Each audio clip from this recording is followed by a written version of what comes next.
नमस्कार और स्वागत है। आज हम एक नाम पर बात कर रहे हैं जिसके दो बिल्कुल अलग पहलू हैं। अशोक। हाँ, एक नाम दो कहानियां। बिल्कुल।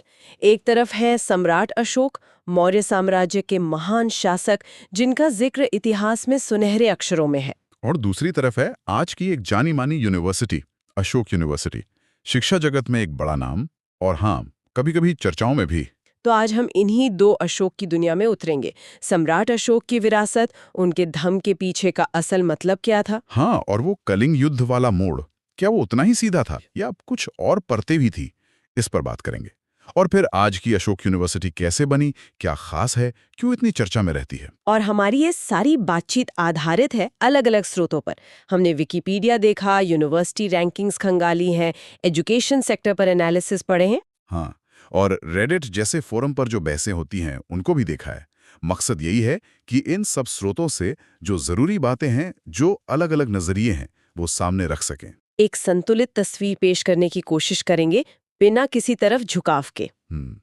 तो चलिए शुरू करें सम्राट अशोक से। हाँ, बिल्कुल।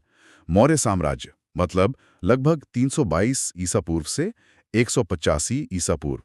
अशोक इसके तीसरे शासक थे। और उनका शासनकाल करीब 268 ईसा पूर्व से 232 ईसा पूर्व तक माना जाता है ना। जी हाँ।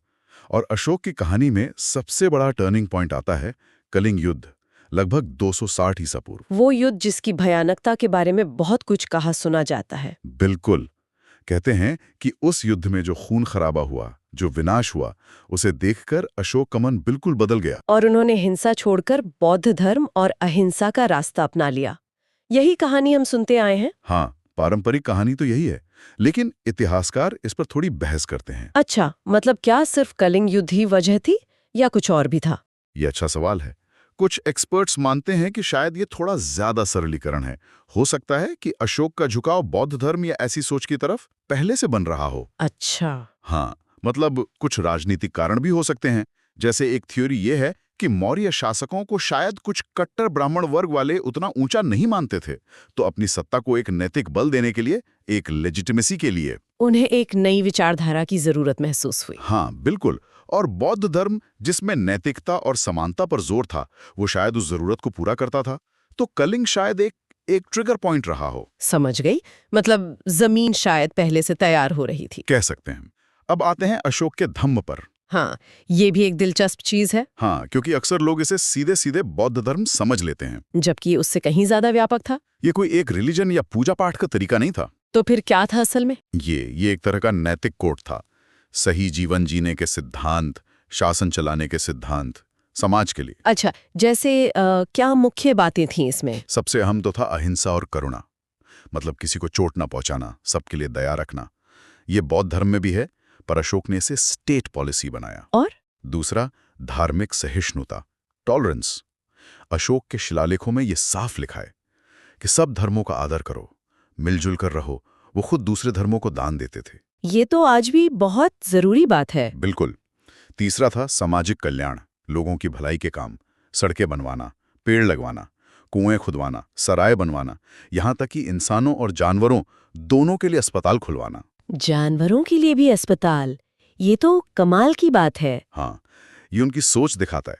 और चौथा सिद्धांत था न्यायपूर्ण और नैतिक शासन। मतलब अधिकारियों के लिए भी नियम थे। हाँ, उन्हें आदेश था कि प्रजा के साथ नरमी और इंसाफ से पेश आएं, और इसके लिए उन्होंने खास अफसर भी रखे थे, धम्म महामात्र। धम्म महामात्र, उनका क्या काम था।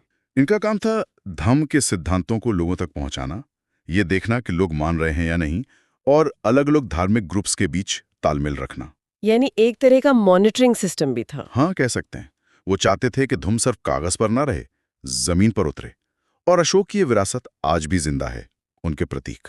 जैसे सारनाथ का सिंह स्तंभ। बिल्कुल, हमारा राष्ट्रीय प्रतीक। वो 4 शेर, शक्ति, साहस, आत्मविश्वास, और शायद चारों दिशाओं में धम्म का संदेश फैलाते हुए। और उसके नीचे वो चक्र, धम्म चक्र। हाँ, 24 तीलियों वाला, जो निरंतरता, प्रगति, नैतिक नियम, इन सब को दिखाता है। और वो मौर्य काल की पॉलिश गजब की होती थी। हाँ, वो बलवा पत्थर पर शीशे जैसी चमक। और आपने सिक्कों पर कैड्यूसियस चिन्ह की बात भी कही थी, वो क्या है। हाँ, कुछ सिक्कों पर वो निशान मिला है, एक डंडे पर 2 सांप लिपटे हुए। ये सिंबल अक्सर व्यापार, कम्युनिकेशन या शांति वार्ता से जुड़ा होता है। ये सब मौर्य साम्राज्य के लिए अहम थे। दिलचस्प है। तो ये थे सम्राट अशोक। अब एक लंबी छलांग लगाते हैं, आते हैं आज के भारत में और एक यूनिवर्सिटी पर जिसका नाम है अशोक यूनिवर्सिटी। 2014 में शुरू हुई, सोनीपत, हरियाणा में। हाँ, अब इस दूसरे अशोक की बात करते हैं। नाम तो जाहिर है सम्राट के सम्मान में है, लेकिन क्या सिर्फ नाम ही है या उनके आदर्शों से कोई कनेक्शन जोड़ने की कोशिश भी है? देखिए, यूनिवर्सिटी का फोकस है लिबरल आर्ट्स पर, उदार कला, मतलब humanities, social sciences, natural sciences, सबको मिला के पढ़ाना। ये भारत में थोड़ा अलग कॉन्सेप्ट रहा है। हाँ बिल्कुल, और इसका बनने का तरीका भी अलग है। ये कलेक्टिव फिलांथ्रोपी से बनी है। कलेक्टिव फिलांथ्रोपी मतलब इसे किसी एक सेठ या एक परिवार ने नहीं बनाया। 200 से ज्यादा लोगों ने, अलग अलग बैकग्राउंड के लोगों ने मिलकर फंड किया है। अच्छा, ये तो वाकई अनोखा मॉडल है भारत के लिए। भारत का एजुकेशन मार्केट तो बहुत बड़ा है, अरबों डॉलर का। इसमें अशोक यूनिवर्सिटी कहाँ फिट होती है? हाँ, मार्केट तो बहुत बड़ा है और 2030 तक और भी बड़ा होने का अनुमान है। अशोक ने इस भीड़ में अपनी एक जगह बनाई है, खासकर लिबरल आर्ट्स और रिसर्च के क्षेत्र में। इनके कुछ खास प्रोग्राम्स? हाँ, undergraduate, postgraduate, PhD सब है। एक इनका Young India Fellowship YIF programme काफी पॉपुलर है, 1 साल का पोस्ट ग्रेजुएट डिप्लोमा। और रिसर्च पर भी काफी जोर लगता है इनके यहाँ। आपने कुछ सेंटर्स का जिक्र किया था। हाँ, कई सेंटर्स हैं, जैसे इकोनॉमिक डेटा एनालिसिस के लिए CADA, जेंडर स्टडीज के लिए CS/GS, आर्कियोलॉजी के लिए CIAR, पॉलिटिकल डेटा के लिए TCPD।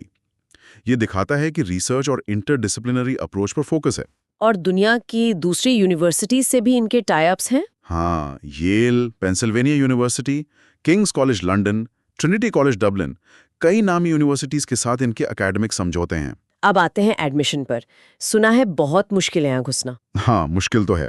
वो इसे होलिस्टिक प्रोसेस कहते हैं, मतलब सिर्फ 12वीं के नंबर नहीं, तो फिर क्या क्या देखते हैं?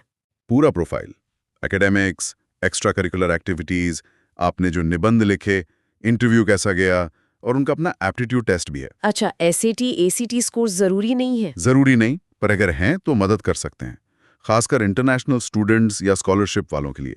एक्सेप्टेंस रेट काफी कम बताते हैं, करीब 5 से 8%। 5 से 8%? बस? ये तो सच में बहुत कम है। और रैंकिंग्स में कहाँ है यूनिवर्सिटी? रैंकिंग्स में अच्छा करती है। अभी हाल ही में IIFF 2024 ने इसे भारत की नंबर 1 प्राइवेट यूनिवर्सिटी कहा है। QS एशिया रैंकिंग्स में भी जगह है। इनका इकोनॉमिक्स डिपार्टमेंट तो भारत में टॉप पर रैंक हुआ था। ये तो हुई औपचारिक बातें, लेकिन अंदर की हवा क्या है? स्टूडेंट्स क्या कहते हैं? रेडिट वगैरह पर तो काफी बहस चलती है कि क्या ये वाकई उतनी अच्छी है? हाँ, वो बहसें तो होती हैं।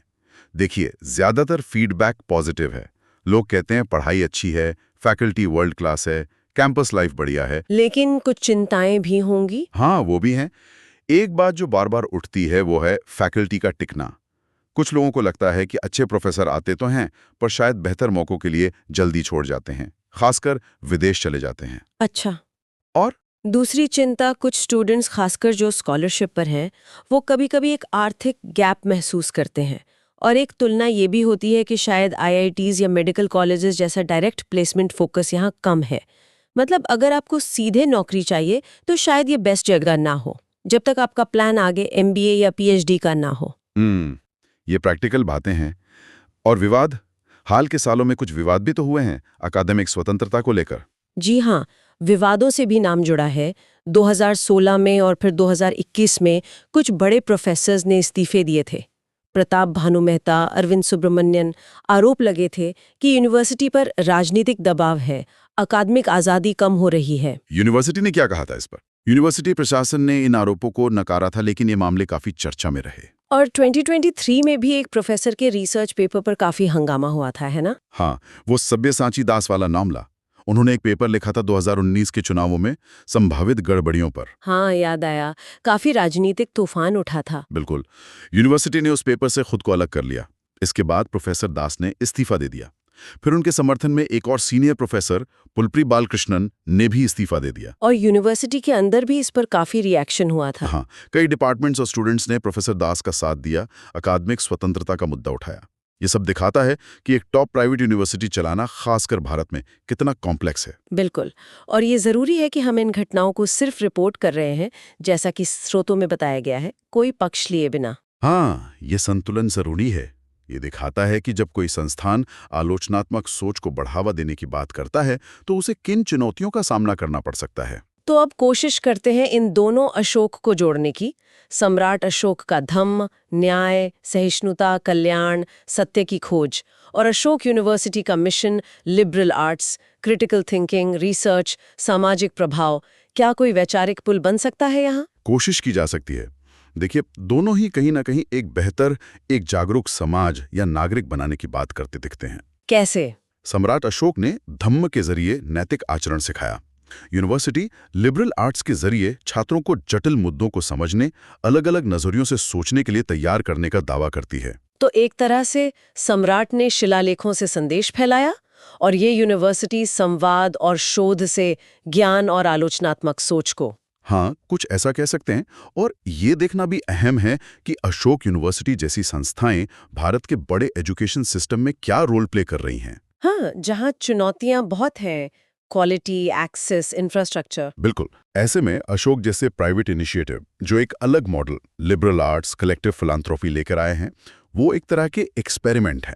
हमारी नई एजुकेशन पॉलिसी NEP 2020 भी तो होलिस्टिक, मल्टीडिसिप्लिनरी एजुकेशन की बात करती है। हाँ, उसके कुछ अंश अशोक के मॉडल से मिलते-जुलते लगते हैं, और वो प्रोजेक्ट नोबल वाली बात भी दिलचस्प है। हाँ, जब ये यूनिवर्सिटी शुरू हो रही थी तो इसका कोड नाम प्रोजेक्ट नोबल था।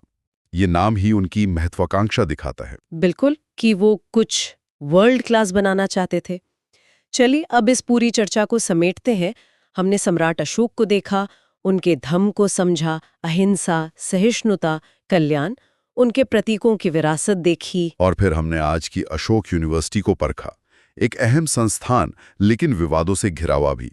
उसका यूनिक मॉडल, लिबरल आर्ट्स पर फोकस, उसकी साख और उसकी चुनौतियां, खासकर एकेडमिक स्वतंत्रता वाले मुद्दे। दोनों ही अशोक अपने अपने तरीके से ज्ञान, नैतिकता और समाज पर असर डालने की कोशिश करते दिखते हैं। यहाँ एक सवाल दिमाग में आता है जो शायद दोनों को जोड़ता भी है और एक विरोधाभास भी दिखाता है। क्या सवाल? सम्राट अशोक ने अपने संदेश को शिलालेखों पर खुदवाकर दूर दूर तक सब लोगों तक पहुंचाने पर जोर दिया। मतलब एक्सेस बहुत अहम था। हाँ, बिल्कुल। अब देखिए आज की अशोक यूनिवर्सिटी को, जिसकी एडमिशन प्रोसेस इतनी सिलेक्टिव है, जिसे अक्सर एक एलीट संस्थान माना जाता है। तो सवाल ये है कि सम्राट अशोक की उस सब तक पहुंचने वाली विरासत के सामने ये आधुनिक संस्थान एक्सेस और व्यापक सामाजिक प्रभाव के मामले में कहाँ खड़ा है। ये सोचने वाली बात है। खासकर भारत जैसे देश में, जहां अच्छी शिक्षा तक पहुंच आज भी करोड़ों लोगों के लिए एक सपना है। ये सवाल हमें सम्राट की विरासत और इस यूनिवर्सिटी के आज और कल दोनों पर सोचने को मजबूर करता है।